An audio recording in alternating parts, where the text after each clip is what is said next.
Hi, it's Michael Custom Cruise. You can see here, beautiful bit of kit. This is a BDL belt drive. Beautifully polished thing, but you don't see it. But this particular item will fit under your primary, okay? Cracking bit of kit. As you can see, this is a bolting kit, which means basically this is going to be inside your primary cover.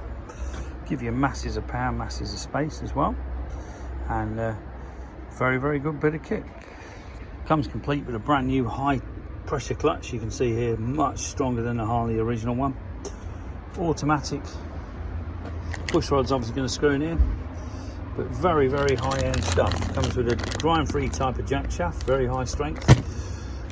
Your pulley adapter, you know, for your, this is going to bolt on the back of the pulley, and away you go. Very easy to install, gives you a much better, smoother ride. The belt drive, really, really nice quality. And this belt, very, very strong. This is a Kevlar belt.